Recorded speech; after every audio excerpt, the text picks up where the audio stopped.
Hey everyone, welcome back to my channel. I'm Basmati and I'm the owner and founder of Lip Candy. We make lipstick, lip gloss, and other lip products. And I know why you're here. You want to learn how to make lip gloss. Well, I have you covered. I will share with you ingredients that you can use, tools that you need, packaging that you can source, as well as pigments and coloring as well. And if you have any questions or have ideas for other videos, please leave them in the comment section below. So let's get right into it. This is lanolin. It's a wonderful, wonderful humectant. It's really rich and sticky at this stage. So if you wanted to keep your lip gloss more on the natural side, I'd recommend using lanolin. It's really moisturizing, and add some carrier oils to it. So let me show you what the stickiness looks like, just for example, just so you can see. So I've got some here, put it on my finger. It's really kind of tacky and really sort of creamy, but not suitable for a lip gloss on its own. So you will have to add your desired carrier oil to it. This is Versagel, a very popular lip gloss base. It's clear, really thick, and moisturizing.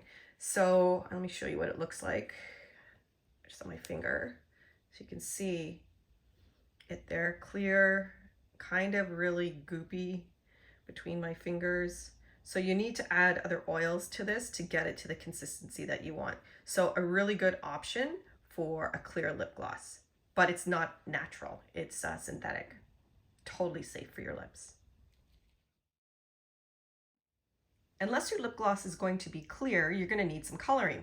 There are a few options that you can use, and I'm just going to show you 3 different options. So it comes in powder format. These are lake dyes.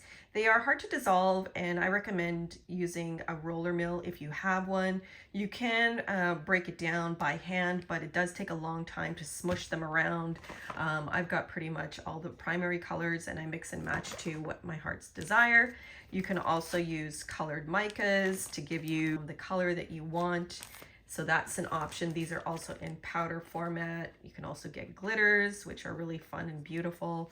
And last but not least, you can buy liquid dyes that are already pre-dispersed for you, which a lot of entrepreneurs are using these days because it's just so easy to use. And as you can see, this one is from TKB Trading. So they have a lot of different variety of colors to pick from, and you use as much or as little as you want in your formulation. So those are the pigments and micas that you can potentially use.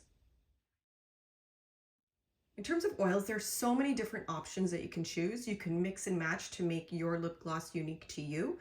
And if you are wanting to just keep it really simple, maybe use 1 or 2 carrier oils, like things like pomegranate oil is really moisturizing for your lips, vitamin E.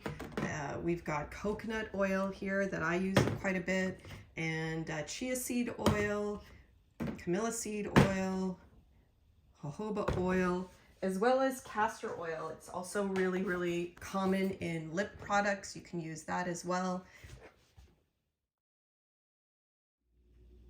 For tools that I like to use is definitely a scale to weigh out your ingredients. You can certainly use spoons and teaspoons if you're making like a one-off, or just, you know, wanting to try out to make a lip gloss just for yourself or friends and family. So you can certainly use things like teaspoons and so on. But if you want to make batches of lip gloss and you want to keep track of the quantity that you're using, definitely you need a scale. So I recommend that. I like to use Pyrex glasses for measuring out my ingredients. You can use steel bowls and larger containers, but I just like the size of these for this quantity that I'm producing at this stage. And I absolutely love these spatulas. I got them on Amazon.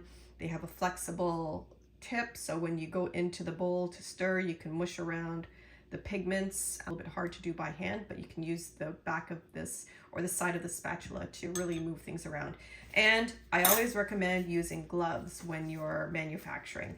Keeps your hands clean, but it also keeps the product very sterile and ready to use if you're going to give it to somebody else outside of yourself. Packaging wise, there are lots of different options. These are some of the tubes that I have invested in. I like the one on the right with the sparkles. This is a lip gloss that we currently sell and it's really great. But I do like this larger size packaging that we are about to launch our lip glosses in the next coming months. It has a nice wide top, and the reason that's important is that it's so much easier to fill. So if you're starting out and you want to just buy some tubes on Amazon, which I will try to link in the description below, I would recommend something like this, something that's chunky, that's got a large opening, and it's gonna save you so much headache when trying to fill it.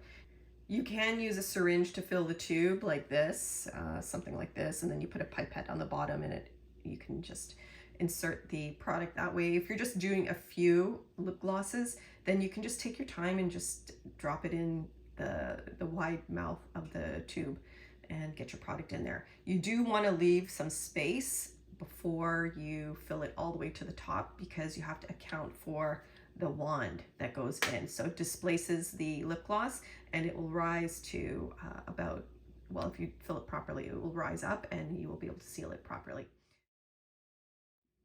For today's lip gloss, I'm going to be using this beautiful holographic mica. So in this container, I've got my oils all measured out, and this is my lip gloss base. In this case, I'm using Versagel today. So I like to mix the pigment that I'm using into the liquid oils first. So let me add that now. Here it is. I think I've added enough. I'm going to mix it around. Let's see here.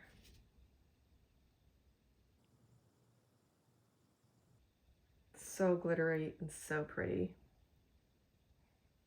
Definitely think I need to add double that amount. Okay, I've added the second amount of pigment in there. I don't know if you can see it. There it is. So let's give that a nice mix. And it's looking perfect. Okay, now I'm going to add the Versagel into my base. So let's add in the Versagel.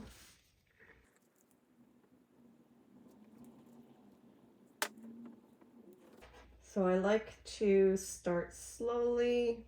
We're making a really small batch here. This will make about 3 or 4 tubes of gloss. So you just keep mixing it until it gets to a smooth consistency, incorporating all of that beautiful glitter that we added. So at this point, I will add in a flavoring of my choice.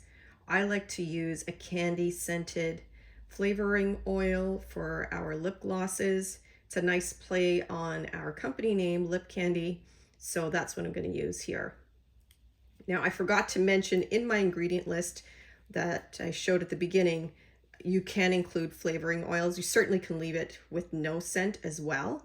There's nothing wrong with that. It's up to the individual. You could also use essential oils in your lip products. I like to use peppermint essential oil. You just have to make sure that you're using the right amount so that you don't irritate your lips.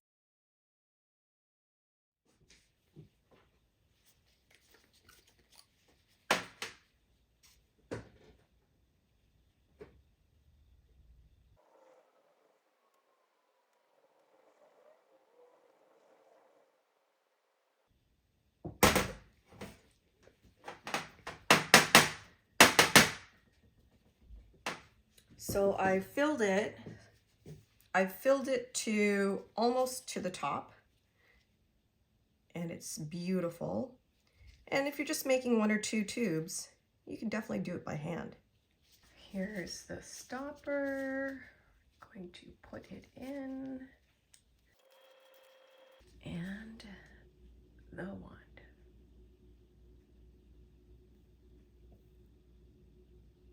And as you can see, the lip gloss is being displaced and fits perfectly.